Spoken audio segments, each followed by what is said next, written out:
नमस्कार, बहुत स्वागत है आप सभी का। आप देख रहे हैं आपका प्रोग्राम कहानी कुर्सी की व्यूज। मैं सौरभ शर्मा आपके साथ। हमारे मेहमान हर्षवर्धन त्रिपाठी जी, विजय त्रिवेदी जी, विनोद अग्निहोत्री जी और समीर चौगांवकर जी स्टूडियो में मौजूद है। बहुत स्वागत सर आप सभी का। आज बड़ी धमाकेदार खबरों का दिन है, एक से बढ़कर एक खबरें, चुनाव की खबरें, राजनीति में और जो कुछ हो रहा है। कल लेह लद्दाख में जो हुआ उसको लेकर के राजनीति हो रही है। राहुल गांधी के एक लेख पर राजनीति हो रही है। सोनिया गांधी गाजा की चिंता करते हुए आर्टिकल लिख रही हैं। ट्रंप को किस बात की से अब प्रॉब्लम हो रही है। बहुत सारी खबरों की चर्चा आज हम करेंगे, लेकिन सबसे पहले मैं आपको बिहार चुनाव से जुड़ी एक बहुत बड़ी खबर बता रहा हूं। 6 अक्टूबर के बाद कभी भी बिहार चुनाव की तारीखों का ऐलान हो सकता है। चुनाव आयोग ने बिहार के मुख्य सचिव और टॉप अधिकारियों को चिट्ठी लिखी है, जिसमें 6 अक्टूबर तक सभी ट्रांसफर पोस्टिंग की प्रक्रिया पूरी करने को कहा गया है। यह बड़ा स्पष्ट इशारा होता है। इसके बाद मुख्य चुनाव आयुक्त बिहार का दौरा करेंगे, फिर बिहार चुनाव की तारीखों का ऐलान चुनाव आयोग की तरफ से कर दिया जाएगा। मतलब 6 अक्टूबर के बाद कभी भी चुनाव की घोषणा हो जाएगी। इसको आप तय समझिए, मतलब आपसे करीब 10-12 दिन के बाद। तो ये तो था पहला अपडेट। अब यहां से और ये जो सियासी तैयारियां और चुनावी बयानबाजियां हैं, इसमें आप और तेजी आती हुई देखेंगे। और वैसे वो कल से और शुरू हो ही गया, जब बिहार में मुस्लिम वोटों की लड़ाई तेज हो गई। असदुद्दीन ओवैसी ने आखिर हार कर सीमांचल का दौरा कर लिया। अब वो सीमांचल में एक न्याय यात्रा निकाल रहे हैं। कल भी हमने बात की थी कि उन्होंने बहुत प्रयास किया कि भाई मुझे ले लो महागठबंधन में, लेकिन जब कोई जवाब नहीं आया तो फिर वो चले गए प्रचार करने के लिए। पिछली बार उन्होंने सीमांचल में 5 सीटें जीती थी, लेकिन अब उनकी पार्टी का सिर्फ 1 विधायक बाकी है। 4 विधायक छोड़कर आरजेडी में जा चुके थे। इसीलिए असदुद्दीन ओवैसी अब अपनी हर रैली में बता रहे हैं कि उन्होंने तो अपनी तरफ से अलायंस करने की पूरी कोशिश की, आरजेडी ने ऑफर ठुकरा दिया। ओवैसी कह रहे हैं कि जिस पार्टी ने उनके विधायकों को तोड़ा, खरीदा, उन्हीं को गठबंधन के लिए चिट्ठी लिखना, सोचिए मैंने कितना दिल पर पत्थर रखकर यह काम किया होगा।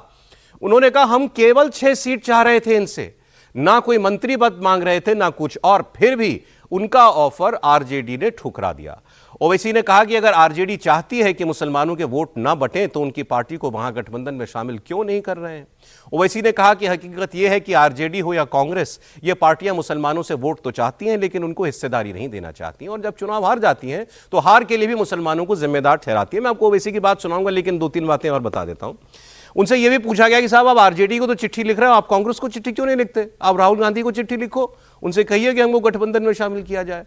तो यहां उन्होंने थोड़ा कांग्रेस को भी आईना दिखा दिया। उन्होंने कहा कि कौन है नेता बिहार में, महागठबंधन का नेता तो आरजेडी है ना, तेजस्वी यादव है, तो हम उन्हीं से बात कर, जो फैसला कर सकता है हम उसी से बात कर रहे थे। अब उसने हमारी बात का जवाब दिया नहीं। इसमें एक इंटरेस्टिंग बात और हुई थी।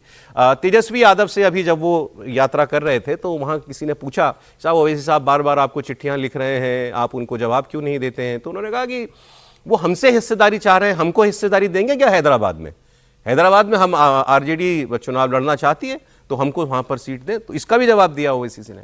उन्होंने कहा कि आप इंडिया अलायंस का हिस्सा है, मैं नहीं हूं।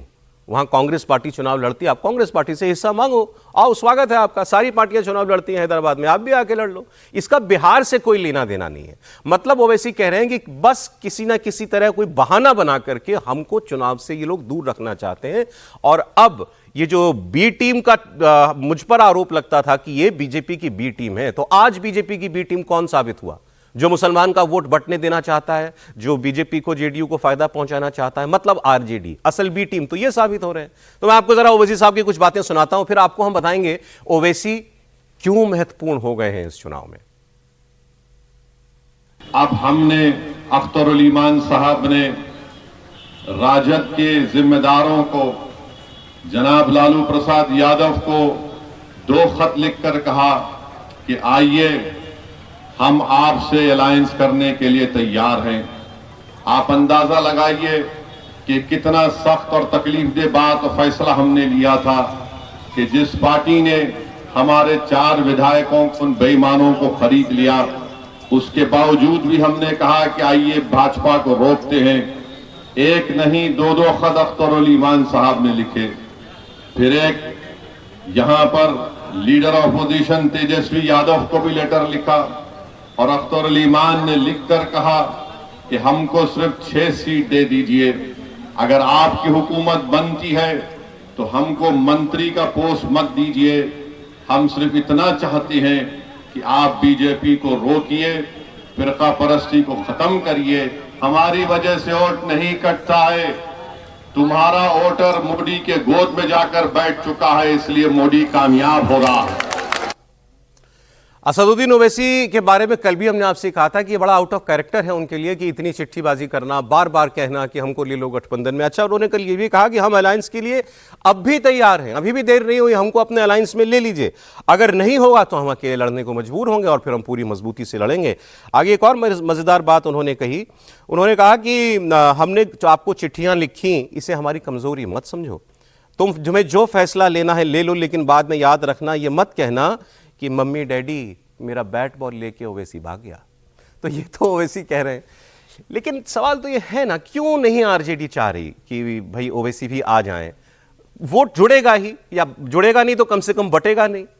अब ये सवाल कांग्रेस पार्टी से बार बार पूछा जा रहा है कि ओवैसी के लिए नो एंट्री का बोर्ड आपने क्यों लगा रखा है।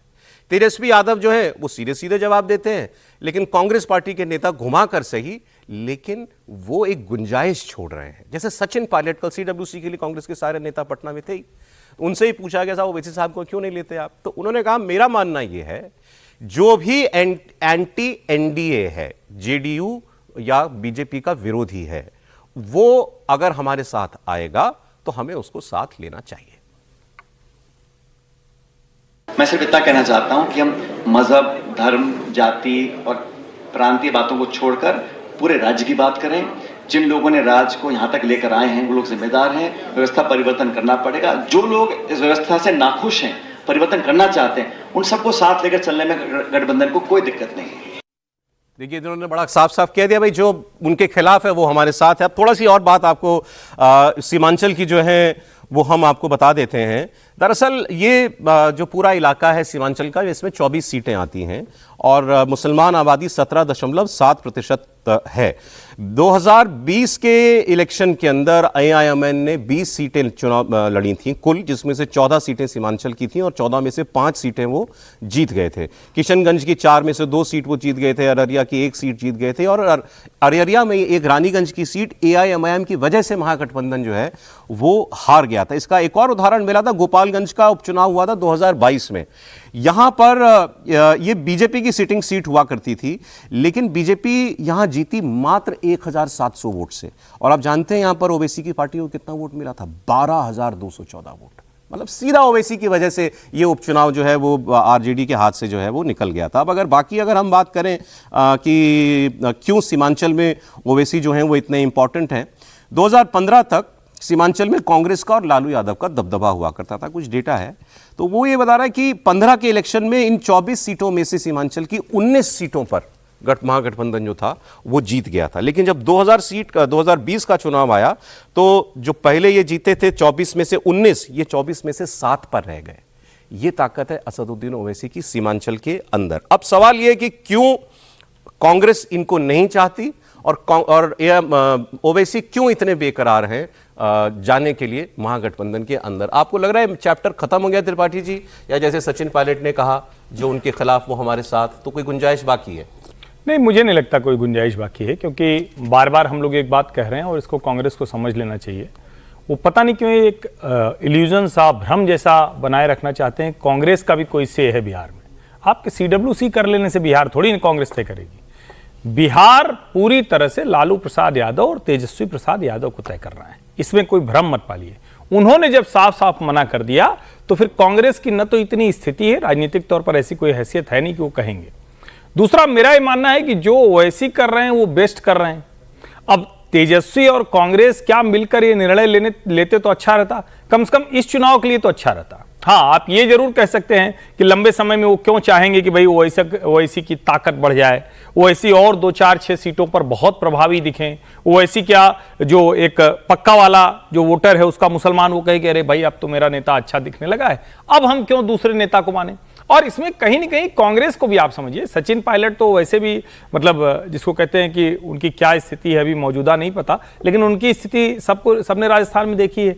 अब ठीक है, उनको उस दिन प्रेस वार्ता लेने के कह दिया गया तो शायद उनको लगा कि हमको बड़ी कुर्सी मिल गई।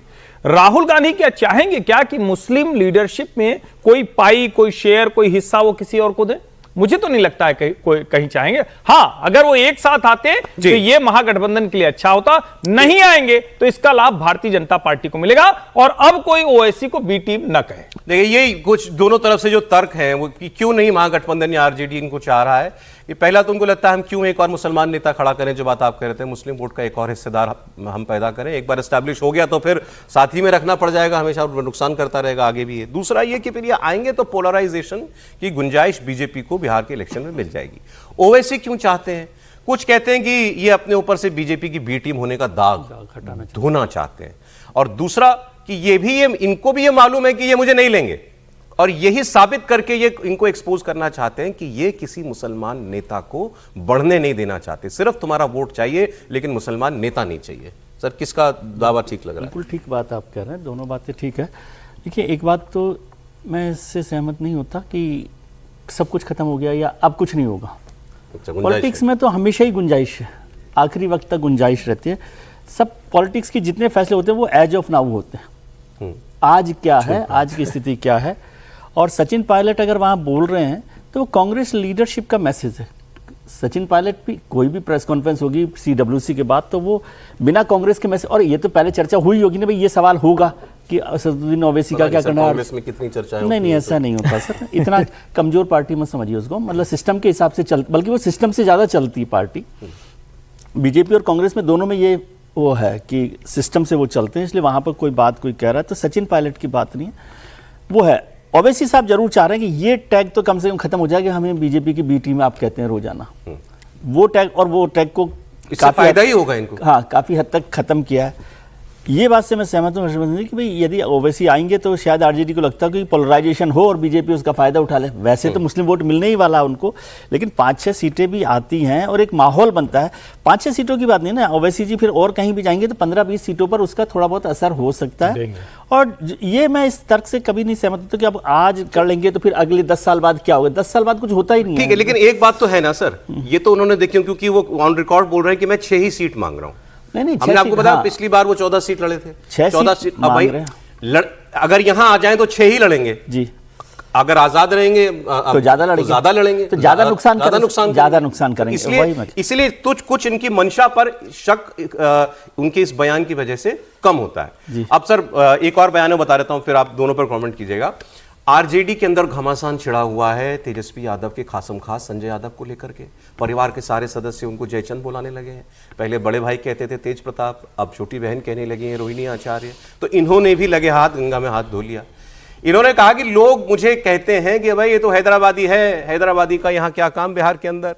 तो तेजस्वी जी, आपने तो हरियाणा से एक संजय यादव को ला करके राज्यसभा भी भिजवा दिया, पार्टी भी वही चला रहे हैं, वो बाहरी नहीं है तो मैं कैसे हूं? वो कहेंगे ये हैदराबाद से आया है। हाँ, मैं हैदराबाद से आया हूं, चांद से नहीं आया हूं, इसमें कोई बुरी बात नहीं है। और अगर जो कह रहे हैदराबाद से आया, तो फिर वो जो हरियाणा से आकर बिहार में राज्यसभा का MP बन जाता है, उस पर तुमको पेट में दर्द नहीं होता? क्या वो बिहार का वासी है? मैं हैदराबाद से जरूर आया हूं और इंशाअल्लाह ताला अल्लाह जब तक जिंदा रखेगा आता रहूंगा। दुनिया की कोई ताकत मुझे सीमांचल और बिहार आने से रोक नहीं सकती इंशाअल्लाह ताला। सिर्फ मौत ही मुझे रोक सकती है। मगर अगर मेरे आने से तुम्हारी नींद हराम हो गई है, तुम्हारा चैन बर्बाद हो चुका है, तो मेरा आना कामयाब हो गया। लेकिन जब उनको अब ओवैसी को पता लग गया कि भाई अब जैसा भी आप कह रहे थे गुंजाइश है, वो कह रहे थे नहीं है, लेकिन उनको लगता है कि भाई अब मेरा जो मकसद था वो पूरा हो गया, अगर मुझे इनको एक्सपोज ही करना था। तो फिर देखिए आगे अब वो और हमलावर कैसे होते जा रहे हैं।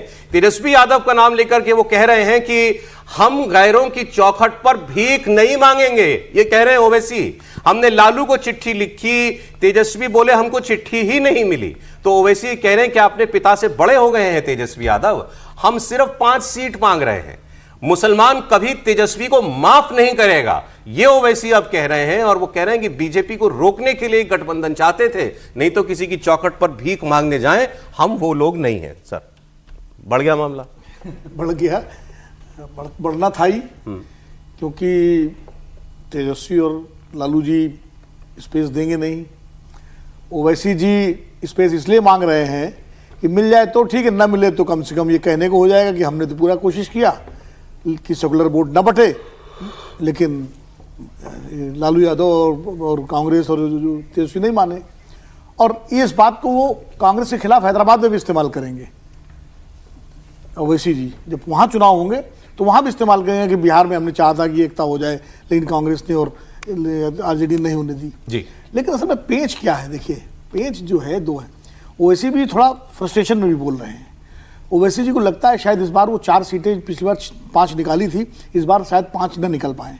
अगर 5 नहीं निकली, ठीक है, मान लीजिए महागठबंधन का नुकसान हो गया, कर दिया उन्होंने, और उनकी एक भी सीट ना आई तो उनके लिए भी मुश्किल हो जाएगी आगे के लिए। फिर ये होगा कि एक भी सीट नहीं आई, और कहीं गलती से महागठबंधन की सरकार बन गई और उनकी एक सीट ना आई तो और उनके लिए ज़्यादा बड़ी मुश्किल हो जाएगी। तो इसलिए वो चाह रहे थे कि नाव में किसी तरह जगह मिल जाए तो वो भी अपना तैरा लें अपनी गाड़ी, लेकिन आरजेडी कांग्रेस तैयार नहीं है इसके लिए।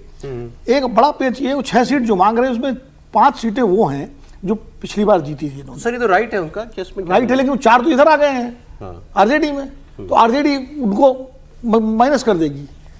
इसी आश्वासन पे तो आरजेडी उनको लेके आई थी कि भैया अगला चुनाव तो हमारे टिकट पे लड़ोगे। अब वो सीट वो मांगेंगे, अब वो सीट वो दे नहीं सकते, बाकी सीट आरजेडी क्यों देगी? तो ये सब बाकी में उनकी ज्यादा दिलचस्पी भी नहीं होगी ना, तो निटी ग्रिटी ये सब दिक्कतें हैं। और बाकी एक लॉन्ग टर्म पॉलिटिक्स का मसला भी है कि उनको स्पेस दे करके। सर जो मैं बातें भी कह रहा था ओवैसी ने, कहीं बयान है, मैं सुनाता हूं आपको। हम गैरों की चौखट पर जाकर भीख नहीं मांगेंगे।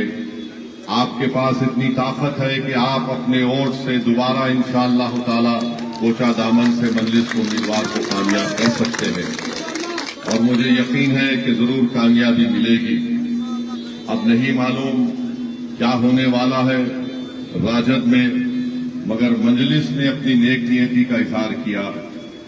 हमने अख्तरुल ईमान साहब ने लालू प्रसाद यादव साहब को खत लिखा, उसके बाद तेजस्वी यादव ने कहा कि मुझे नहीं मिला। मेरे भाई, अगर घर में बाप जिंदा होता है तो बाप की मौजूदगी में जब बड़ों के सामने कोई बात रखी जाती है तो छोटों को हक नहीं पहुंचता कि वो कहे कि आपने अब्बा को कहा, मुझे नहीं कहा। मैं उस घर से आता हूं जहां पर हमने बड़ी, हमारे वालिद मरहूम की जिंदगी में मैंने बहुत ही कम अपने वालिद से आंख में आंख मिलाकर बात किया होगा। हमारे लिए हमारी वालिद की बात उर्फ आखिर होती थी, मगर फिर ठीक है, हर घर में अलग माहौल होता है। अख्तरुल ईमान साहब ने तेजस्वी यादव को भी खत लिख दिया, कहा कि 6 सीट दे दो, 5 तो हम जीत कर आए, और कहा कि अगर सत्ता तुमको मिलती है तो हमको मंत्री मत बनाओ, सीमांचल की आवाम से इंसाफ करो। भाई अब ये तो मामला बिल्कुल पर्सनल ले गए ओवैसी जी। कहा घर घर की अलग अलग रिवायतें होती हैं, हम तो अपने वालिद से आंख भी नहीं मिलाते थे, यहाँ पिता जिंदा है, बाप जिंदा है, और बेटा कह रहा है चिट्ठी नहीं मिल रही है जो हमने पिताजी को उनकी चिट्ठी लिख के। सर लेकिन मुस्लिम वोट के इस बार दावेदार और बढ़ गए। और प्रशांत किशोर, अभी तक हम ये बात करते थे ना कि ये किसको ज्यादा नुकसान पहुंचाएंगे, एनडीए को कि महागठबंधन को। प्रशांत किशोर ने अपने बातों से ये साफ कर दिया है कि उनका समीकरण भी लगभग वैसा ही है जैसा महागठबंधन जैसा है। मैं ये क्यों कह रहा हूं, वो मुस्लिम बुद्धिजीवियों के साथ संवाद कर रहे हैं। वो पहले ऐलान कर चुके हैं कि मैं 40 सीट कम से कम मुसलमानों को दूंगा।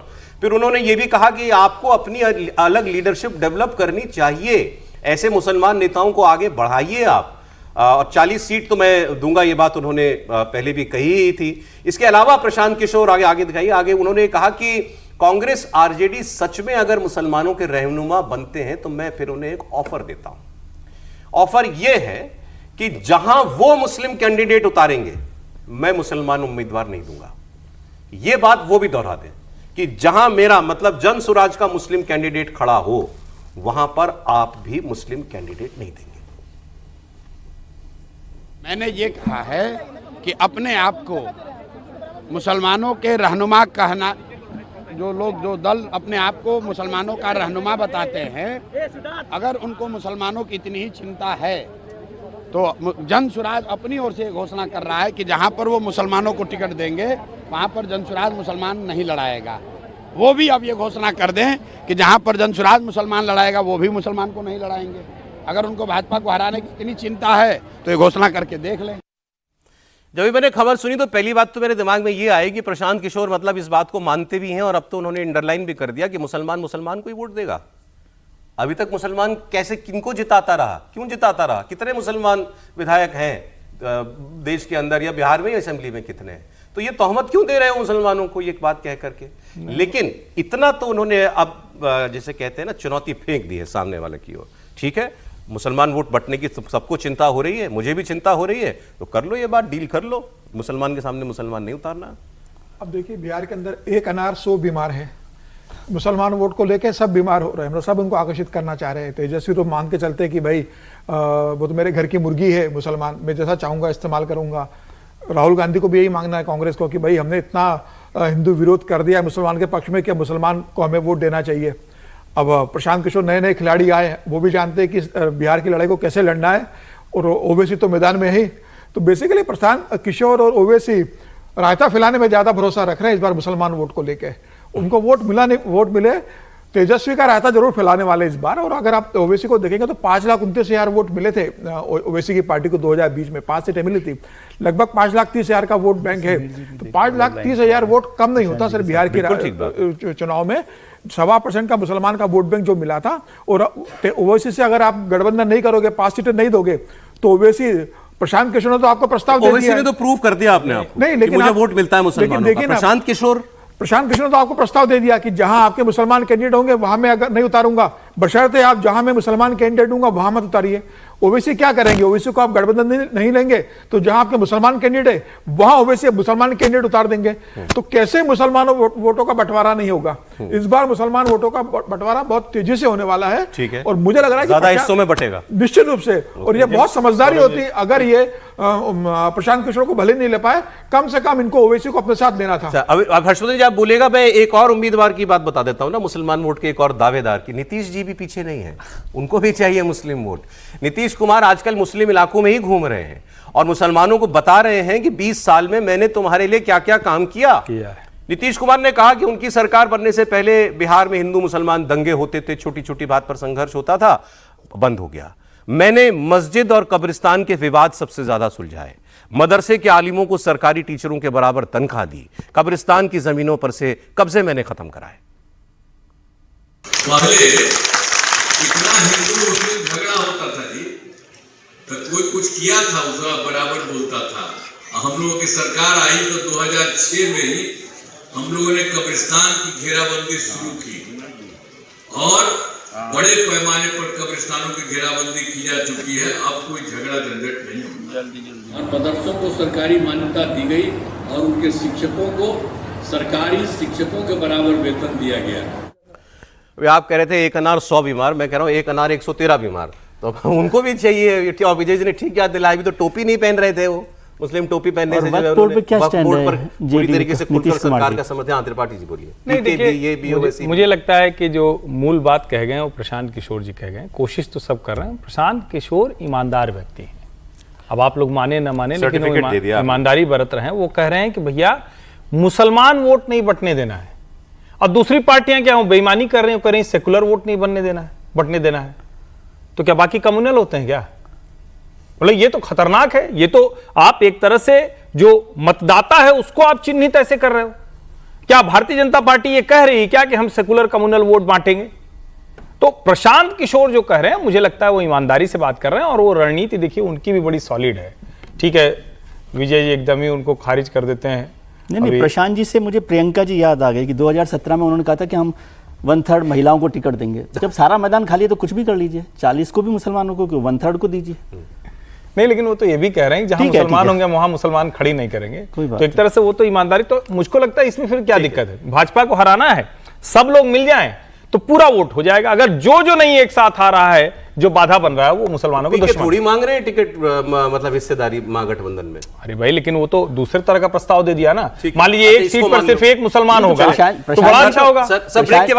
बीजेपी को हराने के लिए थोड़ी लड़ रहे हैं। आजम खान साहब अब खुलकर बोल रहे हैं। 23 महीने जेल में रहे, मंगलवार को बाहर आए थे। उस दिन बहुत ज्यादा उन्होंने कुछ से बात नहीं की, जेल से आने के बाद बाहर निकलते ही तो बिल्कुल भी नहीं की थी, लेकिन फिर थोड़ी दूर जाकर जहां जहां रास्ते में समर्थक मिले कुछ कुछ कहते गए। अब वो मीडिया से बात कर रहे हैं। उम्मीद थी पहले कि आजम खान से उनको रिसीव करने के लिए, मिलने के लिए सीतापुर जेल के बाहर खुद अखिलेश यादव भी जाएं, वो नहीं गए, ऐसा नहीं हुआ था। इसका मलाल आजम खान को है और ये उन्होंने अपनी बातों में साफ जता भी दिया। आजम खान ने कहा कि भाई मैं कोई बड़ा नेता नहीं हूं, बड़ा नेता होता तो बड़े नेता आते मुझे लेने के लिए, मैं छोटा नेता हूं तो छोटे नेता लोग आए मुझे लेने के लिए। लखनऊ से सीतापुर की दूरी है 88 किलोमीटर, 1.5 घंटे का रास्ता, लेकिन अखिलेश यादव वहां नहीं गए। लखनऊ से रामपुर की दूरी है 330 किलोमीटर, अखिलेश यादव रामपुर अब जाएंगे। 8 अक्टूबर को आजम खान से मुलाकात करने के लिए वो जा रहे हैं रामपुर। अब ये बात कंफर्म हो गई है, तो अब ये अब चर्चा होगी कि पहले क्यों नहीं मिले, अब क्यों जा रहे हैं। खबरों के मुताबिक 1 घंटे तक शायद मुलाकात भी उनकी वहां तय की गई है। ये टाइम इसलिए आ गया है क्योंकि उनकी फ्लाइट यहां से बरेली जाएगी और फिर बरेली से रिटर्न फ्लाइट, तो उसके क्योंकि पता है कि कितने बजे उड़ेंगे और वहां से कितने बजे चलेंगे, उसके बीच का वक्त इतना ही है। इतनी भर खबर नहीं है, लेकिन 8 अक्टूबर को वो मिलने जा रहे हैं अखिलेश यादव आजम खान से। 9 अक्टूबर को मायावती लखनऊ में एक बहुत विशाल रैली करने जा रही है और माना जा रहा था कि उस रैली में बहुत सारे लोग पार्टी ज्वाइन करेंगे, बसपा ज्वाइन करेंगे। वो एक तरीके से 2017 चुनाव को लेकर बीएसपी का 27 के चुनाव को लेकर शुरुआत वो करने जा रही हैं। तो आजम खान साहब का भी क्या पार्टी से मोह भंग हो गया है, क्या वो मायावती के मंच पर जा सकते हैं, ये सब बातें हो रही थी। सूत्र ये बता रहे हैं कि इस खबर से अखिलेश यादव के कान खड़े हुए और फिर उन्होंने 8 अक्टूबर को आजम खान से मिलने का प्लान बनाया। कल आजम खान ने खुलकर दिल की बातें की, कहा कि मैं कोई बिकाऊ चीज नहीं, मेरे पास चरित्र नाम की चीज है। मतलब साफ हो गया कि मैं नहीं जा रहा कहीं। यहां उन्होंने थोड़ी अटकलों को विराम लगाया। फिर पूछा गया कि अखिलेश आ रहे हैं, तो कहते हैं कि 5 बरस तक मैं जेल की काल कोठरी में रहा हूं, अब मुझे किसी का इंतजार नहीं रहा। हमारे पास एक चरित्र नाम की चीज है और उस चरित्र का ये मतलब नहीं है कि हमारे पास कोई पद हो, ओहदा हो। लोग प्यार करें, इज्जत करें और हम बिकाऊ माल ना हो, ये हमने साबित कर दिया। पार्टी के शीर्ष नेता अभी नहीं पहुंचे आपसे मिलने के लिए, कोई दुख, कोई कसक, कोई तकलीफ? क्योंकि कार्यकर्ता कह रहे हैं कि आजम साहब इतने बड़े हैं लेकिन पार्टी के शीर्ष नेता नहीं आए, दुख है। इतने 5 बरस में एक छोटी सी कोठरी में अकेला रहता रहा तो एहसास ही मर गया, किसी का इंतजार ही नहीं है। और आप देखेंगे एक दिन बिल्कुल बेदाग, शायद उसकी जरूरत पेश नहीं आएगी। 27 में सरकार बनेगी समाजवादी पार्टी, आपको लगता है? मैं कोई भविष्यवाणी तो कर नहीं सकता। तो आजम खान साहब अपने अंदाज में लौट आए हैं। 5 साल काल कोठरी में रहा, अब किसी का इंतजार नहीं रहा सर। लेकिन और कुछ बहुत इंपॉर्टेंट बातें जो इन्होंने और कई मौक़ों पे कहीं जो छपी हैं जेल से निकलने के बाद, तो एक तो इनसे मुलाकात करने जा रहे हैं अखिलेश यादव, ये एक इंपॉर्टेंट बात है जो हमने आपको बताई। इसके अलावा आजम खान जो है ये भी बताया जा रहा है कि ये मुलाकात तय कैसे हुई, कि फ़ोन पर बात हुई अखिलेश यादव और आजम खान की, लेकिन फ़ोन अखिलेश यादव का नहीं था, फ़ोन किसी महिला विधायक का था। तो मतलब अखिलेश यादव को आजम खान से बात करने के लिए किसी तीसरे व्यक्ति का सहारा लेना पड़ा। किसी तीसरे व्यक्ति ने फ़ोन पर विधायक या सांसद, अभी बता देता हूँ आपको। विधायक या सांसद, कोई नेता, बल्कि कोई थर्ड पर्सन ने, रुचि वीरा का हो सकता है, थर्ड पर्सन ने बात कराई, लेकिन अखिलेश यादव ने सीधे फोन पर बात नहीं की। अब सर नाम नहीं है मेरे पास, लेकिन यह है कि बातचीत जो हुई है वो किसी तीसरे आदमी ने कराई है। अच्छा, ये भी चर्चाएं थी, ये भी बताया जा रहा है कि समाजवादी पार्टी के कई नेताओं से जेल में मिलने से भी अखिलेश यादव आजम खान पहले मना कर चुके थे, लेकिन अब जो है बात उनकी हो गई। अब उन्होंने ये भी कहा है अखिलेश यादव जी को, क्योंकि अखिलेश जी ने कहा ना हम आएंगे तो उनके सारे केसेस फर्जी मुकदमे वापस ले लेंगे, तो इन्होंने आजम खान ने ये भी कहा है कि अखिलेश जी नेताजी की औलाद हैं। मैं कोट कर रहा हूँ, अखिलेश जी नेताजी की औलाद हैं, हमें भी उतने ही अजीज़ हैं जितने वो नेताजी के रहे होंगे, हम उतनी ही उनसे मोहब्बत करते हैं, उतना ही उनका भला चाहते हैं और उनकी हम सरकार भी चाहते हैं। महिला विधायक के फ़ोन पर बात हुई है, जो रिपोर्ट बता रही है महिला विधायक के फ़ोन पर बात हुई, और बाकी सब बसपा में जाने वाले मामले पर आपने उनको सुन ही लिया कि हमारे पास एक चरित्र नाम की चीज़ है, ओहदा हो, पद हो, इसकी ज़रूरत नहीं है, लोग हमें प्यार करें और हमें बिकाऊ माल ना समझें, यही जो है हमारे लिए बहुत है। तो ये सारी बातें अब बताई जा रही है। हाँ, एक बड़ी मज़ेदार बात और बोली उन्होंने, जिससे सियासी संबंधों में खटास है ये कन्फर्म होती है। उनसे ये कहा गया कि साहब मुरादाबाद के जो सांसद थे पुराने एसटी हसन, वो माने जाते थे कि उनसे इनकी नहीं बनती ज़्यादा, तो उनका टिकट कट गया था पिछली बार और उन्हीं को मिला था जिनका रुचि वीरा को माना जा रहा था। रुचि वीरा आजम खान की पसंद थी वहाँ प्रत्याशी के तौर पर, तो ये बात उनसे हुई जेल से बाहर आने के बाद। तो उनका जवाब ये था, जब मैं रामपुर में अपने आदमी को टिकट नहीं दिला पाया तो किसी और सीट पर किसी का टिकट कैसे कटवा सकता हूँ। तो दर्द है सर, ये तो दर्द भी कह सकते हैं या ये भी कह सकते हैं कि वो एसटी हसन को संदेश दे रहे हैं कि भाई आपका टिकट कटवाने में मेरा कोई हाथ नहीं है, क्योंकि डॉक्टर एसटी हसन साहब मुरादाबाद के सांसद रहे। देखिए, आजम खान साहब के जो मुलायम सिंह से जो रिश्ते थे बड़े दिलचस्प रिश्ते थे, और इसीलिए जब समाजवादी पार्टी के अंदर मुलायम सिंह जी का दौर था तो दो खेमे थे। एक खेमा था जिसमें अमर सिंह, शिवपाल यादव और कुछ ब्यूरोक्रेट शामिल थे। दूसरा खेमा था इसमें मोहम्मद आजम खान और अखिलेश जी और रामगोपाल, प्रोफेसर रामगोपाल जी, ये थे। अमर सिंह के खिलाफ जब गोलबंदी थी उसमें अखिलेश जी और आजम खान साहब एक साथ और रामगोपाल जी एक साथ थे, शिवपाल जी आजम खान के साथ थे, और ये गोलबंदी चली। मुलायम सिंह जी का एक स्वभाव था कि वो आजम खान के साथ रूठे, आजम खान के साथ रूठने की बड़ी आदत थी, और रूठ के घर बैठ जाते थे, रामपुर बैठ जाते थे। पता लगा मीटिंग हो रही है पार्टी के, वो नहीं आ रहे हैं, फिर मुलायम सिंह जी उनको फ़ोन करते थे, फिर बुलाते थे, मनाते थे, कई बार तो हाथ पकड़ के कहते हो गया आजम साहब, हो गया, इस तरह। तो अब आजम खान साहब जैसे अभी उन्होंने भाई रूठे हुए थे, अखिलेश जी को आदत उनकी मालूम है कि वो चचा हैं, चचा कहते रहे थे एक ज़माने में, चचा ही कहते, चाचा बोलते थे, चाचा बोलते थे, अच्छा। हाँ, कि चाचा रूठ गए। तो उन्होंने फ़ोन किया, अब खुद फ़ोन किया या करवाया किसी विधायक से, जो भी तरीका रहा हो, क्योंकि कई बार क्या होता है ना कि वो सीधे फ़ोन करने में शायद संकोच भी करते रहे हो कि मान लीजिए फ़ोन नहीं उठाया या नहीं तो इससे भाई किसी के थ्रू करवाओ। बात हो गई कुल मिला के, आजम खान साहब को ये लग गया अखिलेश आएंगे उनसे मिलने, जो वो चाहते थे मिलने आए, यानी उनका ईगो जो है वो अब ईगो सेटिस्फाइड हो गया कि वो लखनऊ नहीं गए, अखिलेश जी उनसे मिलने आएंगे। तो अखिलेश जानते हैं कि एक बार अगर आजम खान साहब का ईगो सेटिस्फाइड हो गया तो फिर आजम खान साहब उनके साथ है, कहीं छोड़ के नहीं जाएंगे। क्योंकि मिजाज, मैंने कहा कल भी कहा था, मिजाज और तेवर आजम खान साहब का है कि वो रूठते हैं तो उनको मनाने वाला चाहिए। मायावती की पार्टी में चलता नहीं है, बीएसपी में, और उन्होंने साफ ही कर दिया, हाँ, चरित्र नाम की भी कोई चीज होती है, और कोई ऐसा वैकल्पिक पार्टी उत्तर प्रदेश में है नहीं जहां वो जा सकते। अभी ये लग रहा है कि आजम खान साहब कहीं नहीं जा रहे। एक मिनट बस, चरित्र नाम की चीज है तो मतलब दूसरी जगह चरित्र वाले नहीं है। चरित्र मतलब छोड़ के चले जाना। तो अरे ये कहाँ लिखा है कि छोड़ के जाना चरित्रहीन हो जाना है या चरित्र गड़बड़ हो जाना है? भाई जब वहां जाएंगे तो उसी चरित्र के साथ रहेंगे, पॉलिटिकल मजबूत पॉलिटिकल कैरेक्टर की बात की अपनी, इनको मजे लेने हैं। नहीं, अरे पॉलिटिकल कैरेक्टर भी भाई, वो अगर जाएंगे तो वहां मायावती जी के साथ मजबूत उसी पॉलिटिकल सफाई रहेंगे। वैचारिक चरित्र की बात हो रही है भाई, हर आदमी वैसा नहीं होता है घर बदल दे। लेकिन एक कहानी इंटरेस्टिंग समीर जी मुझे बता रहे थे अभी ना कि फोन वाली बात जो है, भाई देखिए बात तो मुझे भी अजीब लगी कि कोई थर्ड आदमी क्यों बात करा रहा है अखिलेश जी और आजम खान साहब। नहीं, अखिलेश यादव को ने डायरेक्ट फोन किया था, इनके वाइफ को फोन किया था, तंजीमा फतमी को फोन किया था, 2 बार फोन लगाया लेकिन दोनों बार बात हो नहीं पाई। अच्छा। पत्नी ने बात नहीं कराई, आजम खान ने किया, बात नहीं हो पाई। उसके बाद अखिलेश यादव ने पार्टी के नेता को बोला और फिर अखिलेश की बात की व्यवस्था की गई। अखिलेश यादव ये सुनिश्चित करना चाहते थे कि भाई जेल से छूट कर आए हैं तो कोई ऐसा बयान न दे दे जो पार्टी के लिए बड़ा एक परेशानी का सबब बन जाए, या सीधा सीधा संदेश चले जाए कि आजम खान अखिलेश यादव से या समाजवादी पार्टी से नाराज है, वो कोई बड़ा कदम उठाने की तैयारी कर रहे हैं। तो मुझे लगता है कि अखिलेश यादव ने उनसे बात करके सुनिश्चित करने की कोशिश की होगी और उनको थोड़ा नॉर्मल करने की कोशिश की होगी। लेकिन अब आजम खान है, वो तो अपने आप को रामपुर का शेर और समझते हैं, तो वो ये कहना चाहेंगे कि भाई 5 साल भले ही में 23 महीने जेल में बंद रहा, तो जेल में बंद रहने के बाद भी शेर जब बाहर आता तो वो शेर ही रहता, उसका व्यवहार तो वही रहेगा। तो वो चाहते होंगे अखिलेश से कि उन्हें पार्टी के अंदर वही रुतबा और वही सम्मान मिले जो मुलायम सिंह के समय उनका पार्टी के अंदर हैसियत थी। अखिलेश यादव ने उस हैसियत को लगभग खत्म कर दिया। अखिलेश यादव से उन्होंने कहा कि यार रामपुर से चुनाव लड़ो, अखिलेश यादव ने मना कर दिया 2024 का, अखिलेश यादव ने वहां से चुनाव नहीं लड़ा। वो जिसे टिकट दिलवाना चाहते थे रामपुर से, अखिलेश यादव ने उसको टिकट नहीं दिया, दिल्ली से भेजा, और आजम खान के तमाम विरोध के बाद भी वो उम्मीदवार वहां से जीत जाता है।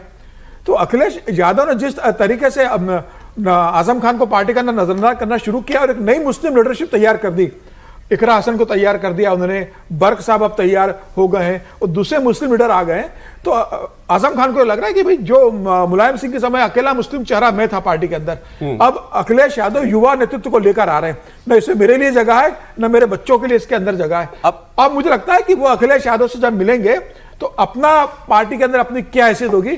बहुत 23 साल जो जेल में रहे उसका पूरा हिस्सा वसूल करेंगे सूद के साथ। अच्छा। मुझे लग रहा है कि वो ऐसे शर्तें रखेंगे अखिलेश के सामने कि वो बताएंगे कि भाई मैं बाहर आया हूं तो टिकट डिस्ट्रीब्यूशन 2027 में होगा तो अब किस हिसाब से देखने बटेगा? वाली बात इतनी रह गई है, ये तो क्लियर कर दिया कि मैं कहीं नहीं जा रहा, सपा में हूं। कितने पॉलिटिकली एक्टिव होंगे अखिलेश, उनको कितनी स्पेस देंगे, क्या वो अपने पुराने रोल में वापस आएंगे, ये पता चल जाएगा। और इससे बिहार यूपी के आने वाले इलेक्शन के अंदर एक नया तेवर जरूर जुड़ेगा। और आजम खान अगर पूरी तरीके से एक्टिव हो गए अगले इलेक्शन से पहले, तो आप मानिए कि फिर ये लड़ाई जो है एक बहुत बड़े हिस्से के अंदर वो एक फैक्टर बन जाएंगे। मैं अगली खबर आपको बताता हूं।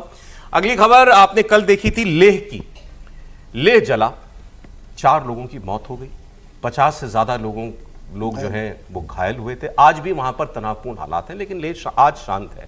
आज वहां कर्फ्यू भी लगा है, आज वहां बंद की भी कॉल थी। अर्धसैनिक बल जो है वहां जगह जगह पर तैनात कर दिए गए हैं। इस पर गृह मंत्रालय की तरफ से बड़ा बयान आया है। गृह मंत्रालय ने लद्दाख में हुई हिंसा के लिए एक्टिविस्ट सोनम वांगचुक को जिम्मेदार ठहराया। सोनम वांगचुक कभी अनशन पर बैठे हुए थे और उन्होंने कल अपना अनशन तोड़ दिया इस हिंसा के बाद। गृह मंत्रालय ने कहा है कि सोनम वांगचुक ने भीड़ को अपने भड़काऊ बयानों से उकसाया। कई नेताओं द्वारा भूख हड़ताल खत्म करने की अपील करने के बावजूद सोनम वांगचुक ने अनशन जारी रखा। उन्होंने अरब स्प्रिंग स्टाइल में विरोध प्रदर्शन के उत्तेजक बयान दिए। साथ ही नेपाल में जेनजी के विरोध प्रदर्शनों का हवाला दिया। इसी के बाद भीड़ ने अनशन स्थल से निकलकर बीजेपी कार्यालय और फिर सीईसी लेह के सरकारी कार्यालय पर हमला किया। आपको बता दें लद्दाख को अलग राज्य का दर्जा देने की मांग को लेकर सोनम वांगचुक 10 सितंबर से अनशन कर रहे हैं, लेकिन कल लेह में हुई हिंसा के बाद सोनम वांगचुक ने अपना अनशन खत्म कर दिया है। लेकिन देर रात गृह मंत्रालय ने बयान जारी करके पूरी हिंसा के लिए उन्हीं को जिम्मेदार बताया। हालांकि सोनम वांगचुक इस आरोप से इनकार कर रहे हैं। उनके मुताबिक केंद्र सरकार स्थानीय लोगों की मांग को लगातार नजरअंदाज कर रही थी, इसीलिए लोगों के अंदर गुस्सा था। इलेक्शन के स्टेज को हमने पॉलिटिकली सैनिटाइज्ड रखा था। हमने कभी किसी कांग्रेस के या किसी भी पार्टी के किसी भी नेता को कभी भाषण देने का मौका ही नहीं दिया। तो ये कहना भी गलत होगा कि हमारे स्टेज पे किसी ने कहा हो। बाकी मैं फिर कहूंगा, किसी भी पार्टी के किसी नेता में ये शक्ति, ये कमांड नहीं है कि वो 4-5 हजार युवकों को इस तरह निकाल पाए। ये उनके फ्रस्ट्रेशंस का नतीजा था, ये हमें मानना चाहिए, नहीं तो हम फिर दोबारा गलत रास्ते पे जाएं। ये जो उन्होंने कहा ना, किसी और पार्टी के पास इतना बेस यहां नहीं है कि वो 5000 लोगों को निकाल पाती है, कांग्रेस के लिए कह रहे हैं, क्योंकि बीजेपी ने कांग्रेस पार्टी को भी इस हिंसा में शामिल बताया और बताया कि कांग्रेस के लोग, कांग्रेस के कुछ काउंसलर वो हिंसा को भड़का रहे थे। और जो सरकार के सोर्सेस से पता चला है, उनका ये कहना है कि सबसे बड़ा सवाल तो ये है कि जब हम अभी 6 अक्टूबर को मिलने वाले थे, हाई पावर्ड कमेटी जो सेंटर की है वो लद्दाख के रिप्रेजेंटेटिव से मिलने वाली थी उनकी मांगों को लेकर, उससे पहले फिर ये कल का हंगामा जो है, वायलेंस जो है वो क्यों हुआ, इसको जेनजी के साथ क्यों जोड़ा सोनम वांगचुक ने। जेनजी ने तो अभी क्या अराजकता फैलाई नेपाल के अंदर, वो आप देख ही रहे हैं, तो इसलिए वो इसके लिए इनको जिम्मेदार बना रहे हैं। अब अलग राज्य की मांग को लेकर लेह में अनशन 10 सितंबर से चल रहा है, लेकिन हिंसा कल ही क्यों भड़की? बीजेपी ने इसके लिए राहुल गांधी को जिम्मेदार बताया, आरोप लगाया कि राहुल जेनजी के जरिए देश में हिंसा भड़काना चाहते हैं और लद्दाख में उन्होंने एक सैंपल टेस्ट किया। जनता के माध्यम से हम जीत नहीं सकते हैं, इसलिए देश को तोड़ने का काम करते हैं। जो बांग्लादेश में हुआ, जो नेपाल में हुआ, जो अभी फिलीपींस में हो रहा है, उस प्रकार की परिस्थिति को देश में किस प्रकार से लाया जाए, उसके लिए बार बार राहुल गांधी भड़काने का काम कर रहे हैं। यह किस प्रकार का नेतृत्व है कांग्रेस पार्टी का? क्या चाहती है कांग्रेस पार्टी? मगर एक बात कान खोल के कांग्रेस पार्टी भी सुन ले, एक बात कान खोल के राहुल गांधी सुन ले, यह हिंदुस्तान है, यह भारतवर्ष है, यह कांग्रेस का ही प्रोटेस्ट था। और आप देख सकते हैं कांग्रेस के काउंसिलर स्टानजिंग सेपांग, यह है कांग्रेस के काउंसिलर स्टानजिंग सेपांग, ये अपर लेह वार्ड से काउंसिलर हैं, ये मेन इंस्टिगेटर हैं और अपने कार्यकर्ताओं के साथ ये किस प्रकार बीजेपी जिम्मेदार बता रही है सोनम वांगचुक और कांग्रेस को।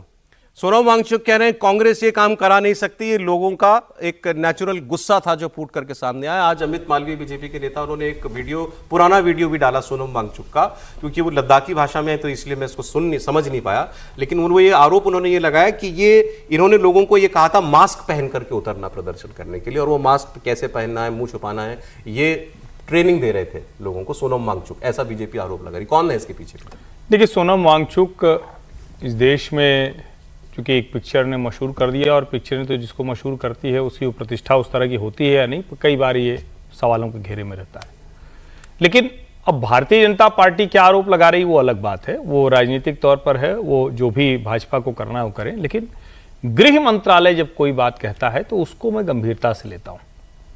और फिर मुझे भी 2 वीडियो दिखे हैं। एक वीडियो वो जिसमें बाकायदा कहा जा रहा है कि 6 अक्टूबर को हमें जाना है सरकार से मिलने के लिए, लेकिन अभी जब हमने कहा तो सरकार ने कहा कि 25-26 तारीख में जो हाई पावर्ड कमेटी है उनके लीडर वो मिलेंगे गृह मंत्रालय के अधिकारियों से। 25-26 यानी आज और कल। 24 तारीख को ये सब होता है, 24 तारीख को वहां से निकलकर लोग जाते हैं, नंबर 1।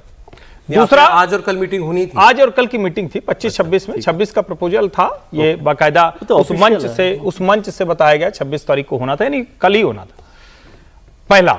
दूसरा, सोनम वांगचुक का बाकायदा भाषण है जिसमें वो कह रहे हैं कि अरब स्प्रिंग की तरह, नेपाल की जेनजी क्रांति की तरह, बांग्लादेश की तरह, उस तरह से हम लोग जिसको कहते हैं कि प्रतिकार करेंगे, प्रतिरोध करेंगे। सोनम वांगचुक के पहले के जो भाषण हैं वो भी अगर आप देखें तो बहुत साफ साफ इसी तरह से कहते हैं कि आपको सड़कों पर निकलना पड़ेगा अपने अधिकारों के लिए, सबके लिए। लेकिन फिर सीक्वेंस जब देखते हैं तो ये तीनों के थोड़ा पीछे जाइए तो 2019 के पहले तो ये कोई पूर्ण राज्य की मांग ही नहीं थी। मांग क्या थी?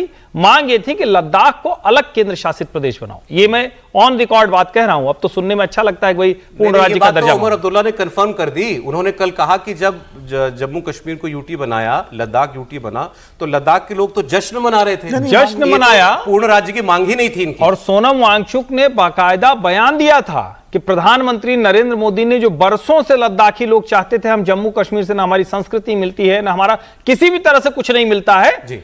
अब उसके बाद क्या हुआ? 2018 में इनको जमीन दी गई थी Himalayan institute of alternate learning के लिए, अभी वो कैंसिल हो गई। अब इस सब को आप जोड़ कर देखिए। और मैं तो ये सवाल कर रहा हूं सरकार से और गृह मंत्रालय से कि सोनम वांगचुक अगर भड़का कर ये भाषण कर दे रहे हैं, कांग्रेस के 2 पार्षद अगर ये कर दे रहे हैं जैसा आरोप लग रहा है, अब तक वो लोग गिरफ्तार जिम्मेदार सोनम वांगचुक हैं, आप भी उन्हीं को जिम्मेदार नहीं, अगर ये स्थितियां तो लगता ही है। कल एसी से एक संबंधित, मतलब बिल्कुल लेह से जुड़ी नहीं, लेकिन कल एक ऐसी कंट्रोवर्सी और उठी थी अराजकता भड़काने वाली बात को लेकर के। फाइनेंशियल टाइम्स में राहुल गांधी ने एक इंटरव्यू दिया जिसमें उन्होंने कहा कि इंडिया में इलेक्शन रिग हो रहे हैं।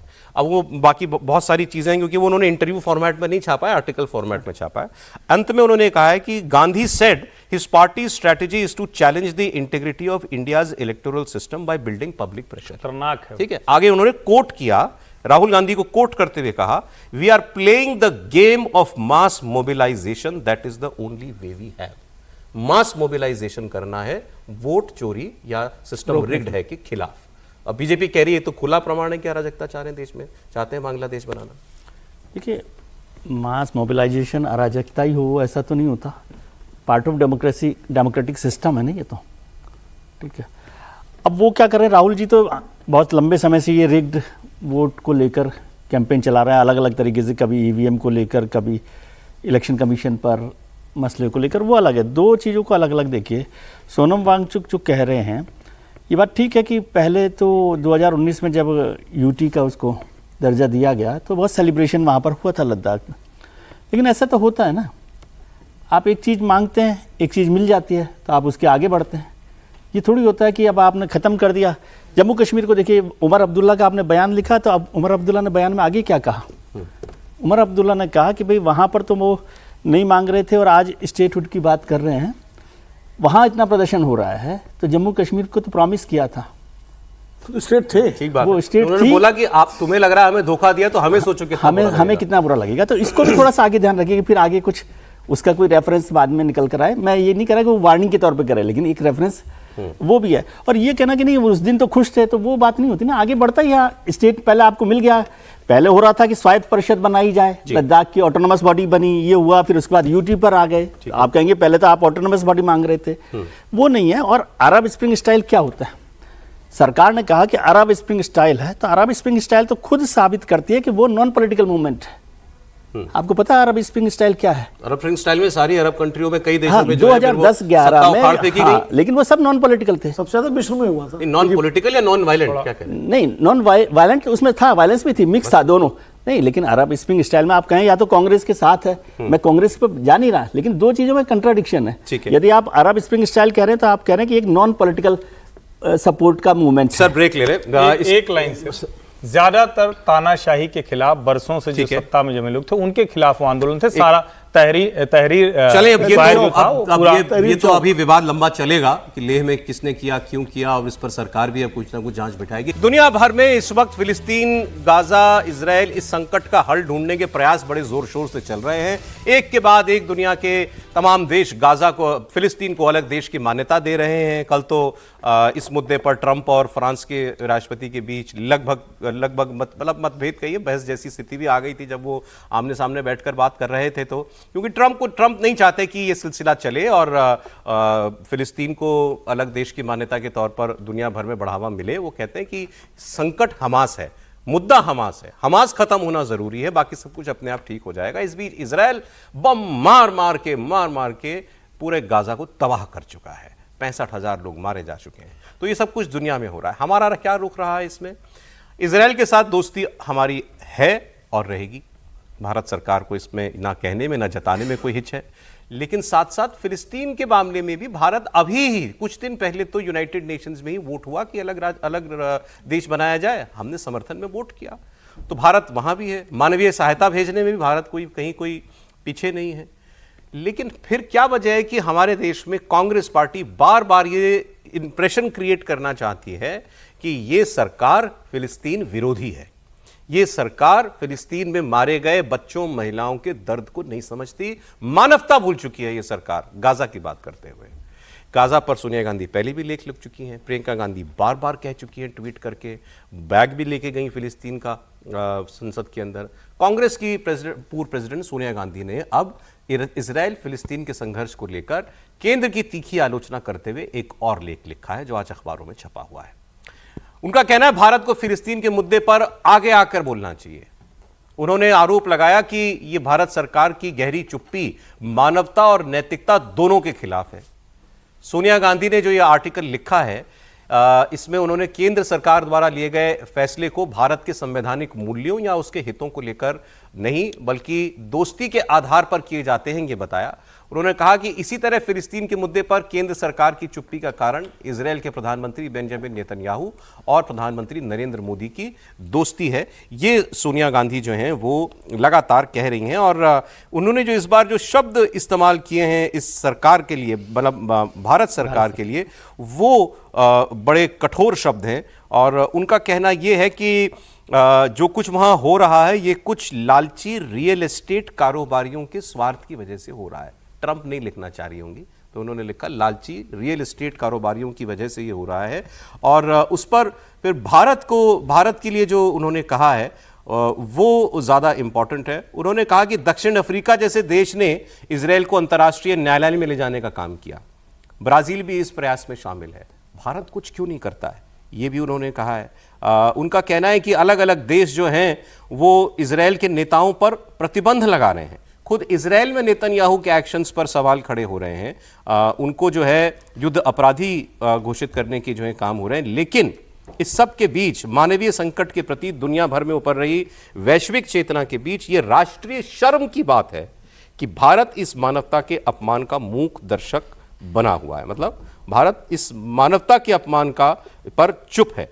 जब निर्दोष इंसानों का निर्मम संहार हो रहा हो, भारत का अपने मूल्यों से विमुख हो जाना राष्ट्रीय विवेक पर कलंक है, हमारे ऐतिहासिक योगदान की उपेक्षा है और हमारे संवैधानिक मूल्यों के प्रति एक कायरतापूर्ण विश्वासघात है। कायरता भरा रवैया जो है भारत सरकार का, वो सोनिया गांधी जो हैं वो बता रही हैं।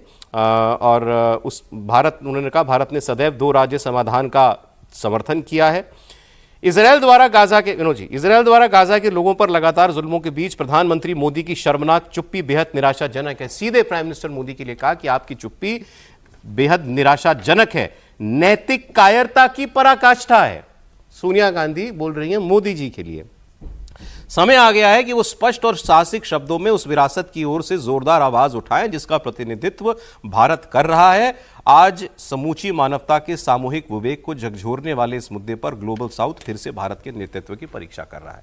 भारत का रुख कायराना है, शर्मनाक है, मोदी जी की चुप्पी निराशाजनक है। ये क्या वाकई भारत का स्टैंड जो है इतना इमोरल है इस पूरे घटनाक्रम में? सोनिया जी का नहीं कहना है, वो राजनीतिक आरोप है, क्योंकि वो जाहिर है कांग्रेस पार्टी की नेता हैं और मोदी जी बीजेपी के हैं, प्रधानमंत्री हैं, तो बेसिकली सरकार की नीति पर उनका अटैक उन्होंने किया है, हमला किया है। लेकिन हम लोग इस पर पहले भी चर्चा कर चुके हैं कि जिस वक्त इजराइल पर हमास का हमला हुआ और जो 1200-1300 लोग वहाँ मारे गए, तो उस वक्त भारत ने खुल करके इजराइल का साथ दिया और दुनिया उस घटना के खिलाफ थी, हम भी खिलाफ थे, आतंकवाद के खिलाफ थे।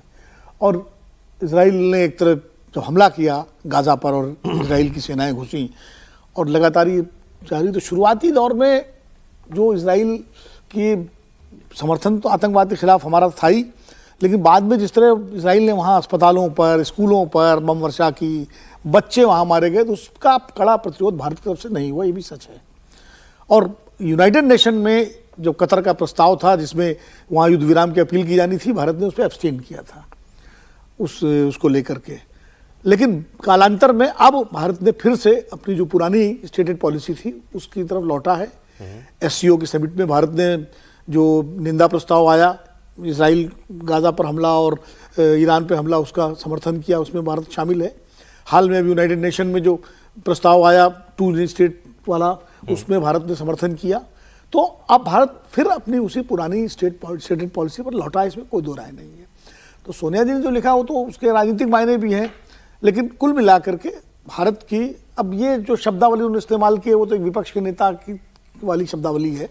मैं उस शब्दावली से अपने को मतलब नहीं जोड़ता हूँ, वो उचित भी नहीं है मेरे लिए कहना। ठीक है। तो मुझे लगता है कि वो उनका एक राजनीतिक आरोप है और भारत की जो स्टेटेड पॉलिसी है अब 2 स्टेट फिलिस्तीन इजराइल के वाली ये मैं बता दूं कि उन्होंने अपने आर्टिकल की शुरुआत इस बार जो है 7 अक्टूबर 2023 को इजराइल में हमास के आतंकवादी हमले का नाम लेते हुए की है, लेकिन हमास का नाम कहीं नहीं है। 7 अक्टूबर 2023 को इजराइल में निर्दोष पुरुषों, महिलाओं और बच्चों, माफ कीजिएगा, है हमास द्वारा किए गए बर्बर हमलों या उसके बाद इजरायली लोगों को लगातार बंधक बनाए रखने को कोई उचित नहीं ठहरा सकता। इसकी बार बार और बिना किसी शर्त निंदा की जानी चाहिए। तो वो दोनों बातें उन्होंने की। हमास के आतंकवादी हमले की निंदा भी उन्होंने की है, लेकिन फिर कहा कि भारत की चुप्पी शर्मनाक है। अब ये वाकई गाजा की चिंता है, भारत की डिप्लोमेसी की निंदा है, या कुछ आपकी अपनी अंदरूनी राजनीति की जरूरत?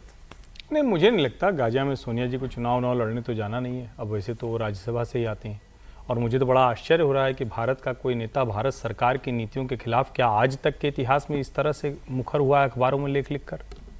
मतलब मुझे तो नहीं ध्यान में आता है। मैं बड़ी कोशिश कर रहा था आज सुबह जब मैंने देखा, सोशल मीडिया पर देखा, हालांकि हमने, क्योंकि हिंदू को मैं पढ़ता नहीं, वो प्रोपेगेंडा पेपर है, दैनिक जागरण में भी छपा। हाँ, तो फिर वो जो है वो भी नहीं छप तो सब में सकता है, लेकिन वो हिंदू में ही लिखती हैं आमतौर पर। क्या सचमुच भारत की नीति ऐसी है जिसको इस तरह के स्तरहीन शब्दों से नेता विपक्ष हैं वो इस तरह के शब्द इस्तेमाल करें? भारत सरकार की नीति में कोई परिवर्तन नहीं आया।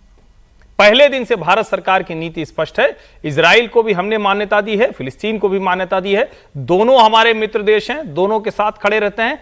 अगर इजराइल कोई ऐसा हमला करता तो उसके खिलाफ हम खड़े होते, लेकिन किसी को भी उसके ऊपर हुए हमले का प्रतिरोध करने का अधिकार है। कोई कहेगा कि इतना लंबा क्यों, इतना ज्यादा क्यों, वो तय करेंगे ना। हम इस तरह से व्यवहार करेंगे, कल को पाकिस्तान आतंकवादी हमला करेगा और हमारे ऊपर इसी तरह की टिप्पणियां होंगी। सोनिया जी चाह क्या नहीं है? इतना भी सरल नहीं है। 60,000 लोग मारे जाना कमाल कर रहे हैं, नहीं होती। तो इतना सरल भी नहीं है। इतने सालों से जो इजराइल में घुसकर काम कर रहे थे उन लोगों ने धोखा दिया, बेईमानी की है, और आज भी हमास के लोग उन बंधकों को छोड़ने को तैयार नहीं। चले उसको सोनिया जी की क्या चिंता है, ये जानना है मुझे। मुसलमान मतदाता, और वो ये चाहते हैं कि मुसलमान इस देश का कम से कम भाजपा से तो घृणा करता ही रहे। जबकि मुसलमान से इसमें कोई लेना देना नहीं, कम से कम भारत के मुसलमान का तो कोई लेना देना नहीं। मैं तो बड़ी कोशिश करता हूं कि कैसे कनेक्ट होता है, पता नहीं उसमें से कितने लोग जानते होंगे कि नक्शे में गाजा कहां है, रामल्ला कहां है, इजराइल कहां है, तेल अवीव कहां है, नहीं जानते होंगे, लेकिन वो लोग भी वहां से कनेक्ट हो रहे हैं। चले, तो मुझे लगता है कि ये जो लेख है ये पूरी तरह से देश में घृणा वैमनस्य एक समाज के मन में परमानेंट रखने का, जो खतरनाक है, जो सही मायने में कम्युनल है, सांप्रदायिक। क्योंकि अगर मुसलमान सिर्फ इस आधार पर हो जाए कि भारत सरकार की विदेश नीति है तो ये ज्यादा खतरनाक दिखता है। सोनिया गांधी और प्रियंका गांधी सबकी चिंता केवल और केवल मुसलमान वोट है, गाजा का मुसलमान नहीं है, आपने कहा। ठीक, सर अगली खबर ये है, केवल ये कह रहा हूं कि सोनिया जी यदि ये लेख थोड़े दिन पहले लिखती तो थोड़ी बहुत बात होती।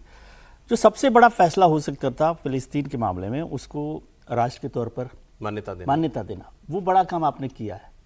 मतलब और छोटी छोटी बातें तो कर सकते हो या नहीं कर सकते हो, इसके बाद भी यदि आप ये कहें कि भाई फिलिस्तीन 1988 में हो गया था, नहीं, लेकिन आज भी भारत सरकार उसको, वो जो अभी एक रेजोल्यूशन आया था, जो आया समर्थन दिया, उसको एब्सटेन भी कर सकते थे, समर्थन किया, तो वो एक बड़ा काम है। तब है, एक ये ऐड कर दूं, वो ये क्यों इंपॉर्टेंट है, जैसे सर ने ठीक कहा कि ये तो 1988 में हम कर चुके थे, तो हम उसी स्टैंड को दोहरा करके कोई नई बात तो हम कह नहीं रहे, लेकिन ये तो आपने तब किया है जब नेतन्याहू खुद खुलेआम ये कह चुके हैं कि मैं फिलिस्तीन देश बनने दूंगा ही नहीं। एक और तथ्य जो है, जो उसमें जो आपने एब्सटेन विनोद जी ने बताया, उसमें चूंकि हमास की निंदा नहीं की गई थी, हमास के बंधकों को, इसलिए भारत ने एब्सटेन किया। अगली खबर मैं आपको बता रहा हूं, पाकिस्तान के प्रधानमंत्री शहबाज शरीफ की आज ट्रंप से मुलाकात होने वाली है व्हाइट हाउस में। ब्रिटेन के बाद वो अमेरिका पहुंच चुके हैं और कल देखिए ये तस्वीर कल आई थी। अब गजब ही लोग हैं दोनों, तो कौन किसको क्या समझा रहा है, काश वहां कोई माइक होता आपस में। ट्रंप शहबाज से क्या कहेंगे, शहबाज ट्रंप को क्या समझा रहे हैं। एनीवे, अब इन्होंने पहले जो है मुस्लिम देशों के कई राष्ट्राध्यक्षों के साथ एक अलग मीटिंग हुई थी, ट्रंप की गाजा को लेकर ही मीटिंग हुई थी, उसमें भी बताया ऐसा गया था कि लीडर शहबाज शरीफ ही थे लगभग उस मीटिंग के।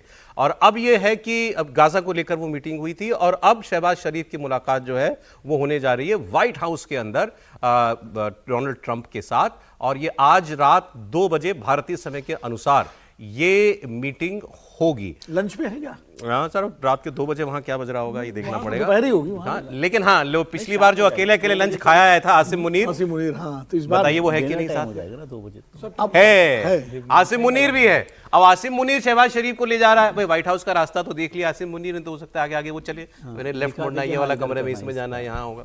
अभी मजाक कर रहे हैं, आसिम मुनीर भी साथ में होगा। हालांकि ऑफिशियल जो प्रोग्राम आया है इनकी ट्रम्प की एंगेजमेंट्स का, उसमें केवल इतना लिखा है, the president participates in a meeting with the prime minister of the Islamic Republic of Pakistan, Oval office, closed press. Closed press का मतलब क्या हुआ सर? पर प्रेस नहीं होगी, ओके। एंड 4:30 PM उनके 4:30 बजे लंच तो निकल जाएगा सर, चाय पिलाएंगे।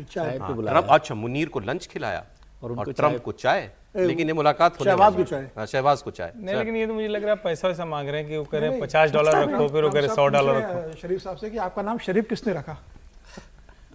नहीं सर, अभी एक पहले तो ये बात हो जाए भाई, लेकिन ट्रम्प एंगेज कर रहे हैं लगातार पाकिस्तान को, और मोदी जी नहीं गए इस बार UNG में, तो इसीलिए नाराज चल रहे हैं। और मुझे लगता है इसी वजह से शहबाज शरीफ को बुलाकर एक मीटिंग करके, वो एक मैसेजिंग का काम है ना, कि पॉलिटिकल मैसेजिंग आप देते रहे, डिप्लोमेटिक मैसेजिंग देते रहे शहबाज शरीफ। और जब ट्रम्प साहब आसिम मुनीर से मिल लिए, तो शहबाज शरीफ से मिलने में क्या दिक्कत है, वो तो हेड है ना, स्टेट हेड है। स्टेट हेड की दूसरे स्टेट हेड से मुलाकात को मैं, इसको ऐसे भी कहा जाता है जब आसिम मुनीर से मिल लिए तो स्टेट हेड से मुलाकात हो ही गई, फिर इनसे मिलने की क्या जरूरत है? वो भी नहीं, अब वो मुलाकात मतलब निश्चिंतता से मिल रहे हैं। अब आसिम मुनीर रुकावट नहीं बनेंगे इस मुलाकात में, क्योंकि अल्टीमेट तय तो वहाँ सेना करती है ना। हाँ सर, नहीं, लेकिन वो अपना एक जो इरिटेशन है ना, भारत का जो रवैया है, मतलब वो समझते हैं कि भाई प्रधानमंत्री जी का या भारत सरकार का रवैया जो एक अपने देश के लिए खड़े रहने का है और ट्रम्प साहब की बात को नहीं मानने का है, उसके लिए कई बार होता है ना कि भाई अच्छा आप उनसे नाराज है तो इनसे ही बात करते रहो, चलो इनसे बात करते रहते हैं दिखाने के लिए। आसिम मुनीर भी जा रहे हैं, लेकिन साथ में फिर से हर जगह वो आदमी जाता है। आसिम मुनीर जा रहे हैं, ठीक है, वो तो, लेकिन अब ये मुलाकात तो आप स्टेट हेड से ही कहेंगे ना। आसिम मुनीर साहब उसमें बैठे हैं तो उसको कोई महत्वपूर्ण बात नहीं है, लेकिन शहबाज शरीफ साहब के लिए आप इतना सम्मान मिल रहा है, उसको नहीं आप रजिस्टर कर रहे हैं। सेना का कौन सा सेना प्रमुख जाता है कहीं और किसी के? मैं कह रहा हूँ, अरे शहबाज शरीफ को बुला रहे हैं, सबसे बड़ी बात वो है, वो आप नहीं मान रहे। ठीक है, उनका सेना प्रमुख, सेना के पास देश है, देश के पास सेना नहीं। आपसे कहा होगा कि मेरे से जब मिलोगे तो कान में ठीक से लगाना, तुम जैसा मत करना, प्रैक्टिस करके आना मेरे साथ जब बैठोगे। नहीं, यहाँ तो दोनों वो अंग्रेजी तो समझते हैं, दोनों अंग्रेजी इस बार उसकी जरूरत नहीं पड़ेगी। इवन ट्रम्प साहब भी अंग्रेजी समझते हैं। अच्छा, अगली खबर ट्रम्प से ही जुड़ी हुई है, वो भी मैं आपको बताता हूँ ट्रंप को यूनाइटेड नेशंस में जो उनके साथ हुआ, उनको लगता है मेरे साथ हुआ गेम, खेल किया किसी ने मेरे साथ। क्या हुआ था उनके साथ वो मैं आपको बता देता हूं। ट्रंप जो है वो यूनाइटेड नेशन जनरल असेंबली को जब संबोधित कर रहे थे तो पहले तो ट्रंप ने इसे लेकर यूएन को नसीहत दी, फिर बाद में सोशल मीडिया पर इन्होंने इसको साजिश करार दिया और व्हाइट हाउस इसकी जांच करेगा। इन्होंने इसके लिए एक चिट्ठी लिख दी है यूएन को, व्हाइट हाउस ने चिट्ठी लिख दी है। क्या हुआ था, गड़बड़ी शुरुआत से ही शुरू हो गई थी। टेलीप्रॉम्प्टर ने काम करना बंद कर दिया था। ट्रंप ने कहा जिसने टेलीप्रॉम्प्टर खराब किया अब उसकी खैर नहीं। फिर यूएन में जब ये चढ़ ही रहे थे तब एस्केलेटर काम करना बंद कर गया था। साथ में उनकी पत्नी मिलेनिया भी थी, दोनों गिरते गिरते बचे, ऐसा वो बता रहे हैं। अच्छा, अमेरिका का राष्ट्रपति इतनी डिटेल में बता रहा है कि मैं और मिलेनिया हम चढ़ रहे थे और हम गिर जाते, क्या फेस फ्रंट, हम मतलब मुंह के बल गिरते। ये भी उन्होंने अपनी पोस्ट में लिखा है। अब ट्रंप ने कहा कि वो और उनकी वाइफ इतने फिट हैं कि वो बच गए, लेकिन जिसने भी एस्केलेटर लगाया है, बंद किया है और टेलीप्रॉम्प्टर ऑपरेट करता है, इनको ठीक करना पड़ेगा। फिर उन्होंने संयुक्त राष्ट्र से ये कहा तंज कसते हुए कि मुझे यूएन ने आज तक 2 ही चीजें दी हैं, एक खराब एस्केलेटर जो बीच में रुक जाता है और एक टेलीप्रॉम्प्टर जो काम नहीं करता है। फिर वो ये सवाल उठा रहे हैं कि अगर संयुक्त राष्ट्र देशों के संकट में कोई मदद ही नहीं करता तो फिर उसके होने का असल उद्देश्य क्या है। इतनी छोटी सी बात जो ऑर्गेनाइजेशन नहीं ठीक से कर सकती, वो दुनिया के मसले क्या हल करेगी। And I don't mind making this speech without a teleprompter because the teleprompter is not working. I feel very happy to be up here with you nevertheless. And that way you speak more from the heart. I can only say that whoever's operating this teleprompter is in big trouble. All I got from the United Nations was an escalator that on the way up stopped right in the middle. If the First Lady wasn't in great shape, she would have fallen. But she's in great shape.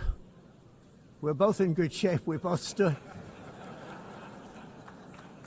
And then a teleprompter that didn't work. These are the 2 things I got from the United Nations: a bad escalator and a bad teleprompter. अच्छा, ये साजिश वो इसलिए कह रहे हैं क्योंकि इससे एक दिन पहले ये लंदन टाइम्स में खबर छप गई थी कि शायद कोई ऐसा कुछ लोग साजिश करने का प्लान कर रहे हैं। एक दिन पहले खबर छप चुकी थी और आप वो मिलेनिया वाली बात भी बता रहे थे। बिल्कुल, मुझे लगता है कि ट्रंप को आजकल हर चीज में साजिश नजर आ रही है। इसके पहले वो ब्रिटेन दौरे पर गए थे तो वहाँ कुछ लोग उन्हें काले झंडे दिखाने गए, तब उन्होंने कहा कि भाई मेरे खिलाफ यहाँ पे साजिश की जा रही है।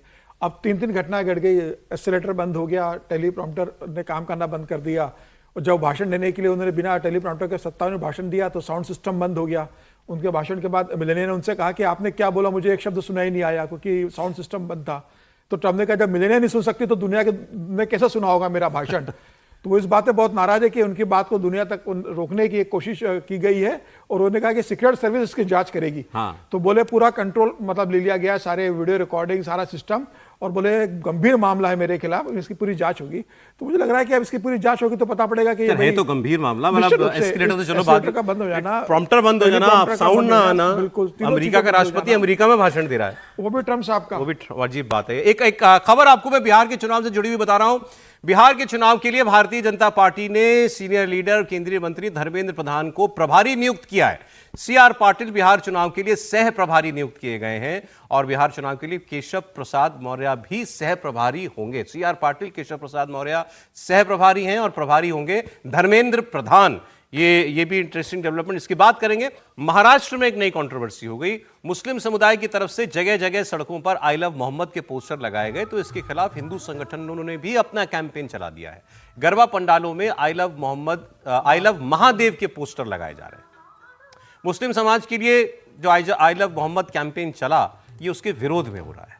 बनारस से भी ऐसी खबरें आ रही हैं कि वहां पर तो साधु संतों ने कई जगहों पर आई लव महादेव ऐसे पोस्टर्स लगाए और गरबा पंडालों में ये इस तरह आप देख ही रहे हैं सामने तस्वीरों में, इस तरीके के होर्डिंग्स जो हैं वो लगाई जा रही हैं और लोगों को पैम्फलेट भी बांटे जा रहे हैं जिनमें लोगों से कहा जा रहा है कि आइए आप डांडिया में शामिल हुई, और उस पैम्फलेट पर भी लिखा हुआ है आई लव महादेव।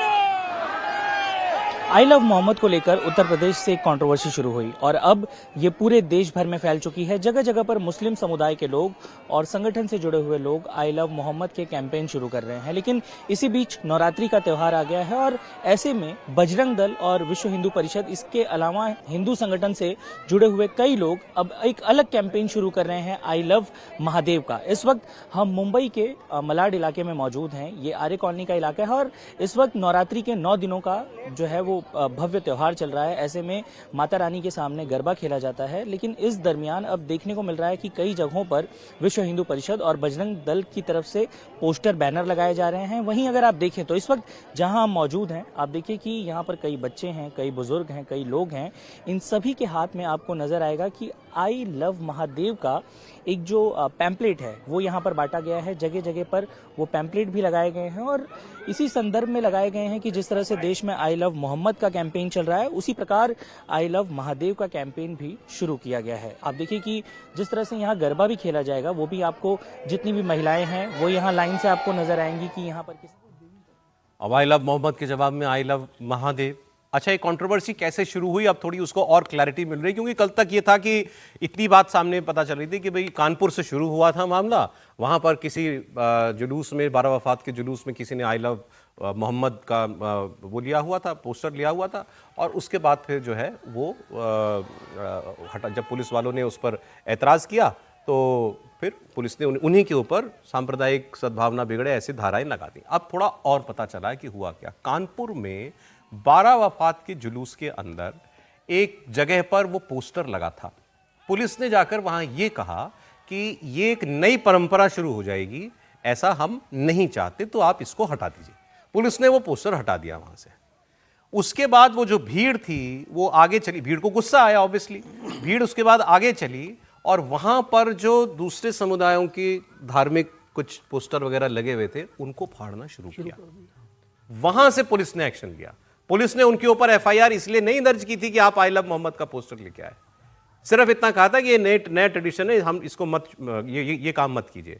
उस भीड़ ने फिर दूसरे और धर्मों के पोस्टर्स जो हैं वो फाड़े। फिर पुलिस ने ये एक्शन लिया, क्योंकि कल हमारी बहस में ये आया था कि शायद पुलिस ने ओवररीच किया, पुलिस की इसमें गलती थी, लेकिन एनीवे फिर अब आई लव महादेव हो गया। त्रिपाठी जी देखिए, मैंने कल भी कहा था कि इस पे किसी को कोई एतराज हो नहीं सकता है, चाहे आप आई लव मोहम्मद कहिए या आई लव महादेव कहिए, जिसको जो समझ में आता है वो करेगा। मुसलमानों को मोहम्मद लगेगा, हिंदुओं को महादेव लगेगा। लेकिन ये होना ही क्यों चाहिए? क्या इस तरह से बैनर पोस्टर लगाकर और शहर शहर में जुलूस निकालना ये किसी भी तरह से ठीक है? और इसी प्रतिक्रिया में फिर प्रतिस्पर्धा होती है, प्रतिस्पर्धा कड़वाहट में बदलती है और फिर सांप्रदायिक संघर्ष शुरू होते हैं। और कल जब हम लोग डिबेट कर रहे थे तो कल भी मैंने कहा था कि इसमें क्या एतराज हो सकता है, भाई कोई करे। लेकिन ये तो सच है ना कि अगर कहीं गलती से, ईश्वर न करे कि ऐसा कहीं हो, लेकिन कहीं गलती से एक आई लव मोहम्मद वाला पोस्टर जरा सा भी फट गया तो कौन उसको ब्लास्फेमस नहीं कर देगा? कहां कौन किसके सरतन से जुदा की स्थिति नहीं आ जाएगी? और क्या ये बनना चाहिए?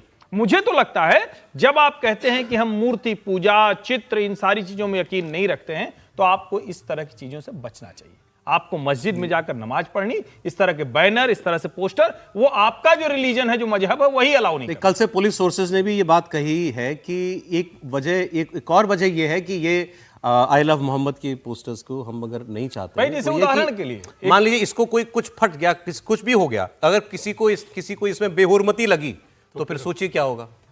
ये पुलिस को भी इस बात का डर है। बिल्कुल ठीक बात है। मैं सोचता हूँ कि ये बात उतनी सही, हर्ष जी ने बहुत ठीक से बात कही है कि आई लव मोहम्मद का या आई लव महादेव के किसी को कोई परेशानी नहीं, लेकिन क्या ज़रूरत है इसकी? ये बेवजह आप एक क्रिएट करते हैं टेंशन को कि पहले ये कहा गया, फिर उसके जवाब में दूसरा कहा गया, कंपटीशन हुआ, फिर उसके बाद एक सांप्रदायिक तनाव तक आप वहाँ पहुँच जाएंगे। गैर जरूरी जैसा मुझे लगता है। और सर, उसका ये आप तो जो रिएक्शन चिंता कर रहे हैं वो रिएक्शन भी गलत होता है। ये रिएक्शन कोई न्यूटन, यहाँ पर सारी दुनिया में न्यूटन ही काम थोड़ी करेगा। जस्टिफाई नहीं कर रहा, मैं कह रहा हूँ ये तो रिएक्शन में हुआ, जो ओरिजिनल हुआ वो उस पर अगर रोक लग रही है तो वो गलत है क्या? नहीं है गलत। मैं तो कह रहा हूँ कि वो ठीक है, वो भी ठीक है। इसलिए मैं कह रहा हूँ कि वो गैर जरूरी जैसी चीज लगनी चाहिए ना। ये भी परंपरा फिर क्यों डाली जा रही है? ये क्यों इसको गरबा में जो है आई लव महादेव, और गरबा में तो रोक नहीं होता, कोई महादेव का कोई कनेक्शन नहीं है, मतलब वैसे देखा जाए तो। अब वहाँ आई लव महादेव आप चला रहे हैं तो वो दोनों बातें मैं तो कह रहा हूँ गैर जरूरी है। और इन सब चीजों से बचना चाहिए। और पुलिस को इनको भी रोक लेना चाहिए था कि भाई ये क्यों वही लगा कह रहा रहा हूं। हूँ। फिर वो आइला महादेव का भी कोई पोस्टर फाड़ देगा तो फिर वहां पर कुछ वहां भी यही होगा, वहां भी तो शंकर जी का अपमान हो जाएगा ना अगर कोई उसको वो कर देगा। मुझे लगता है कि बेकार की गैर जरूरी बातें हैं दोनों। आई लव मोहम्मद, आपको अगर आप आई लव मोहम्मद कहने से बेहतर है आप मोहम्मद की शिक्षाओं और उसूलों पर चलें। आप आई लव महादेव कहने से ज़्यादा अच्छा है कि आप भगवान शिव की शिक्षा और उनकी भक्ति के हिसाब मार्ग पर चलें, वो ज़्यादा जरूरी है बजाय कि पोस्टर लगा करके और बैनर लगा करके एक दूसरे को चिढ़ाने का काम करें। आप कुछ इस पर कुछ मुझे बता रहे थे, महाराष्ट्र में और रिएक्शन हो रहा है। अबू वसीम आजमी, नवाब मलिक ये तो कह रहे हैं कि भाई आई लव मोहब्बत का अगर आप उत्तर प्रदेश में नहीं लगाने देंगे तो हम हमारे क्षेत्र में लगाएंगे, और जो भी यहाँ से निकलेगा उसे आई लव मोहम्मद बोलना पड़ेगा। बस के बोलना पड़ेगा बस के अंदर हम पोस्टर लगाएंगे, सड़कों पर हम पोस्टर लगाएंगे, इसके हम टी शर्ट और कैप बांटेंगे। तो मुझे लगता है कि अब अबू आजमी जैसे समाजवादी पार्टी के जो प्रदेश अध्यक्ष है, नवाब मलिक जो विधायक है, नेता हैं, इस तरीके से अगर बयान देंगे तो वो तो चाहते हैं ना कि इस तरह का सांप्रदायिक तनाव बढ़े। से चलती है तो गलत है ना कि आप जबरदस्ती कर रहे हो कि भाई हम पोस्टर लगवाएंगे, हम बुलवाएंगे, हम बसों के अंदर लगवाएंगे, हम ऑटो के अंदर लगवाएंगे। तो वो क्या चाहते महाराष्ट्र के अंदर करना? तो मुझे लग रहा है कि इनके ऊपर भी इस तरीके से कार्रवाई होना चाहिए। दोनों ही चीजें ठीक नहीं है। अब एक खबर आपको मैं बताता हूं राज्यसभा के चुनावों से जुड़ी। राज्यसभा की 5 सीटों के लिए चुनाव आयोग ने तारीखों का ऐलान किया है। इसमें पंजाब की 1 सीट है और जम्मू कश्मीर की 4 राज्यसभा सीटों पर चुनाव होंगे। 24 अक्टूबर चुनाव की तारीख है। जम्मू कश्मीर की सीटें 2021 से खाली थीं, जबकि पंजाब की सीट आम आदमी पार्टी के संजीव अरोड़ा के इस्तीफे के बाद खाली हुई थी और माना जा रहा है कि पंजाब से अरविंद केजरीवाल राज्यसभा जा सकते हैं। अब ये चर्चा भी बड़े लंबे अरसे से चल रही है। पहले तो उनको एक पहले मंत्री का इस्तीफा हुआ था, फिर उसके बाद इनको चुनाव लड़वाया गया, संजीव अरोड़ा को। हाँ, फिर उसके बाद इनको मंत्री कहा जा रहा है कि मनीष सिसोदिया को शायद वो भेजना चाहते हैं। अब अरविंद जी मनीष सिसोदिया को भेजना चाहते हैं। ऐसी चर्चा हो रही है। नहीं तो अब हम उस वक्त ये बात कर रहे थे कि क्या ये राज्यसभा की सीट किसी और के लिए खाली कराई जा रही है, अरविंद जी के लिए खाली कराई जा रही है। अब उन्होंने कहा मनीष भी इस लाइन में है, शायद दोनों में से कोई एक ही जाएगा। अरविंद जी ने कहा कि मैं नहीं जाऊंगा। नहीं, मुझे लगता है कि अरविंद केजरीवाल की संभावना मुझे ज्यादा लगती है और हो सकता है मनीष सिसोदिया को बाद में भेजे। हो सकता है कि अरविंद केजरीवाल स्वाति मालीवाल को राज्यसभा में फेस नहीं करना चाहते हो, तो हो सकता है फिर मनीष सिसोदिया को भेजे। लेकिन मुझे लगता है कि अरविंद केजरीवाल जिस तरह की राजनीति करते रहे वो बिना पद के रह नहीं सकते। अब उनको खुद का मकान तो अभी लगेगा ना दिल्ली के अंदर। अभी तो ठीक है कि वो पंजाब के सांसद के मकान में रह रहे हैं, अब उनको मकान चाहिए होगा और राज्यसभा वो जरूर जाएंगे।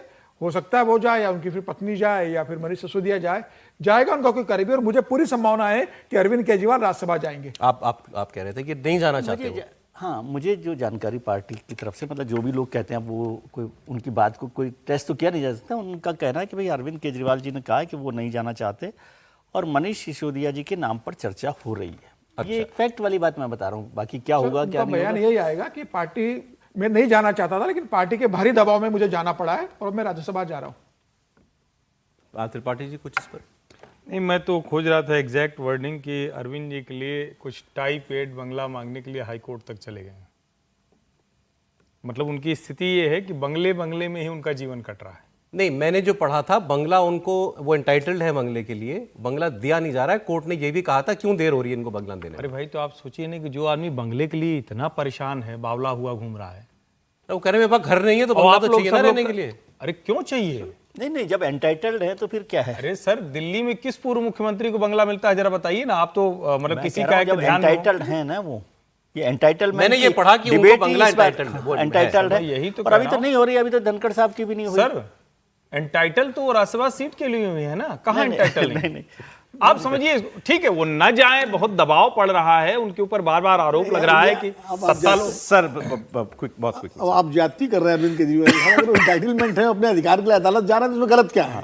भाई उनका अधिकार है इंटाइटलमेंट के लिए। अब वो न जाए ये अलग बात है, लेकिन राज्यसभा से जहाँ तक मेरा मानना है वो या तो मनीष जी को भेजेंगे या पंजाब से किसी को भेजेंगे। अच्छा, ठीक है। आज समय इतना, बहुत शुक्रिया हर्षवर्धन जी, विजय जी, विनोद जी, समीर जी, बहुत धन्यवाद। कल फिर मिलते हैं आपसे कहानी कुर्सी की में ठीक 1 बजे।